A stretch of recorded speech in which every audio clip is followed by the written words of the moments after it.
के नीचे माता बैठी हुई है, पत्तों में छुप गए, विचार करने लगे अब क्या करना चाहिए। इतने में ही देखा कि वहां रावण आया।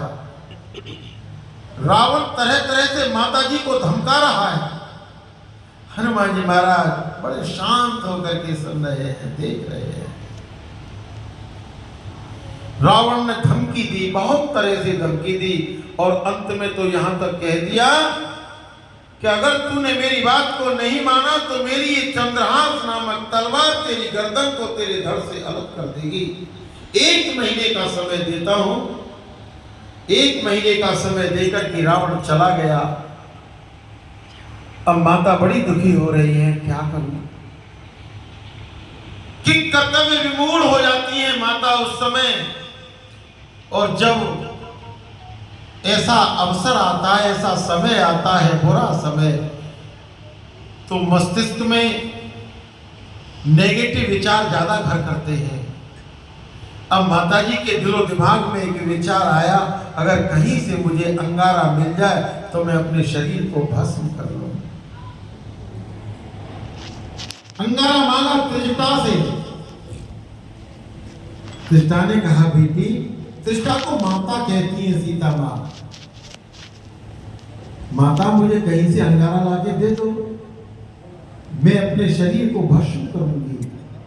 त्रिजटा ने बड़ा समझाया, बेटी रात्रि का वक्त है, इस समय अंगारा कहां मिलेगा, और ये तो समय अच्छा और बुरा ये तो आता जाता रहता है, संसार परिवर्तनशील है, ये परिवर्तन चक्र चलता रहता है। बहुत समझाया और समझा करके त्रिजटा तो चली गई। अब सीता अकेली है, विचार करने लगी कहां से अंगारा मिले मुझे। कोई प्रभाव नहीं पड़ा त्रिजटा की बातों का। तो सबसे पहले अग्नि मांगी उन्होंने आकाश से। देखिए प्रगट गगन अंगारा, आकाश तुम मुझे अग्नि दे दो। आकाश ने कहा, मेरा स्थान तो पिता का स्थान है, एक पिता अपनी बेटी के लिए भला कैसे अग्नि दे सकता है, और वो भी इस कार्य को करने के लिए नहीं, मैं अग्नि नहीं दूंगा। आकाश ने मना कर दिया। फिर अग्नि मांगी अवनी से। अवनी कहते हैं पृथ्वी के लिए। अवनी न आवत एक तारा, हे पृथ्वी मां तुम ही मुझे अग्नि दे दो। पृथ्वी ने कहा,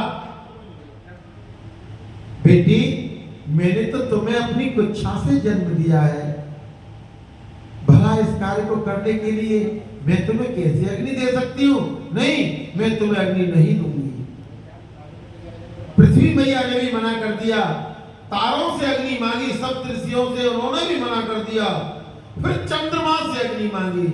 अरे चंद्रमा, पावक मैं सस्य सर्वतन आगी, भैया तू ही मुझे अग्नि दे दे। चंद्रमा बोला, मैं तो छोटा भैया हूं, छोटा भैया कैसे अपनी बहन को अग्नि दे सकता है।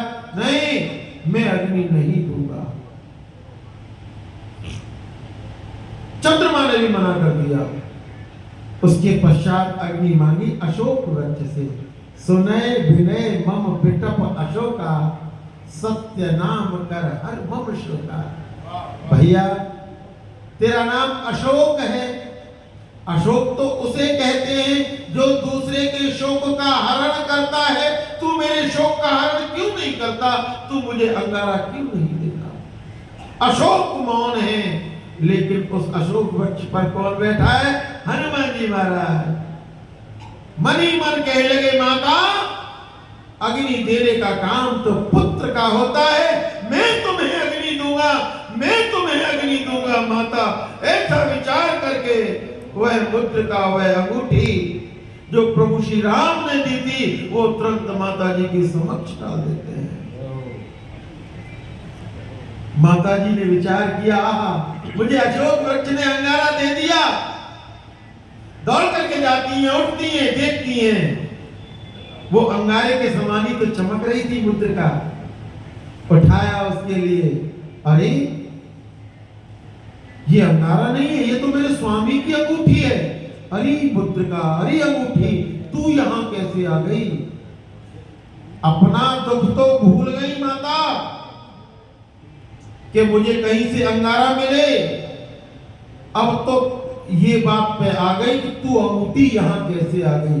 पुत्र का यही कार्य तो होता है, पुत्र का पुत्री का यही कार्य तो होता है। अगर माता पिता पे कहीं कोई ऐसी घड़ी आ जाती है तो ये एक प्रकार है ना, माता का या पिता का जो दिमाग है उसको डाइवर्ट करते घुमाते।